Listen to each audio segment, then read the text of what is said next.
तर मुंबई महापालिकेवर भाजपा शिवसेना महायुतीचा झेंडा फडकलाय। मात्र ठाकरेंनी त्यांना कडवी झुंज दिली आहे।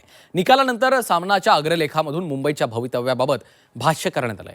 मुंबईचं अदानिस्तान होऊ देणार नाही असा इशारा दिलेला आहे। महाराष्ट्रामध्ये आता एकच ब्रँड आहे देवाभाऊ। हरल्यानंतर विरोधात लिहिलं नाही तर सामना चालणार कसा असं म्हणत भाजपचे नेते परिणय फुके यांनी टीका केली आहे।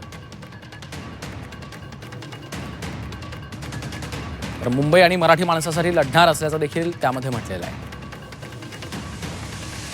सामनाच्या अग्रलेखात म्हटलंय, महाराष्ट्राच्या वैभवशाली राजधानीचं मुंबई शहराचं भवितव्य काय? इथल्या मराठी माणसाला आधार कुणाचा? मुंबईचं अदानिस्तान होत असताना या पानिपतात मराठीचा झेंडा टिकेल काय? असे अनेक प्रश्न निर्माण झालेत। त्याची उत्तरं येणारा काळच देईल। पण ज्यांनी शिवसेना महाराष्ट्र नवनिर्माण सेनेच्या पिछेहाटीस हातभार लावला त्यांनी मुंबईमधील हुतात्मा स्मारकाचा सौदा केला। मुंबईचं अदानिस्तान होत असताना 106 हुतात्मे फक्त अश्रू ढाळणार नाहीत, तर ते पुढच्या लढ्यासाठी याच मुंबईत पुनर्जन्म घेतील। अत्यंत प्रतिकूल परिस्थितीमध्ये शिवसेना आणि मनसेनं झुंज दिली, शर्थ केली, अटीतटीची लढत झाली। ही लढाई सुरूच राहील। मुंबई आणि मराठी अस्मितेचा लढा थांबणार नाही। 10-12 जागा अजून आम्ही वाढवू शकलो असतो, दुर्दैवाच्या कमी मताने पडल्या तर 100% BJPचा महापौर होऊ शकत नव्हता।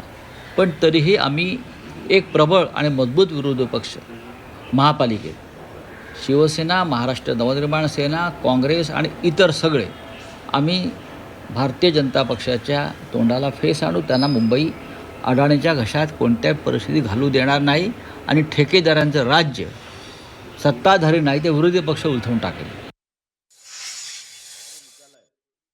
तो या गोष्टीला शिक्कामोर्तब झाला की महाराष्ट्रात आता एकच ब्रँड आहे, तो ब्रँड देवाभाऊ आहे। आणि काल ज्या प्रकारे संपूर्ण महाराष्ट्रातल्या जनतेने भारतीय जनता पार्टीला साथ दिला, महायुतीला साथ दिला, मला असं वाटतं आता कोणतेही दुसरं कोणी शिल्लक राहिलं नाही। आता एकच ब्रँड आहे, तो म्हणजे देवाभाऊ। असं आहे की हरल्यानंतर सामन्याने असं काहीतरी विरोधात लिहिलं नाही तर सामना चालणार कसा? आणि दुसरं आज जे आम्हाला वाटत होतं की हे परत ईव्हीएम किंवा आणखीन निवडणूक आयोगावर हे जे टीका करतील, यांनी टीका केल्या नाही, म्हणून मी त्यांचा फार फार आभार मानतो।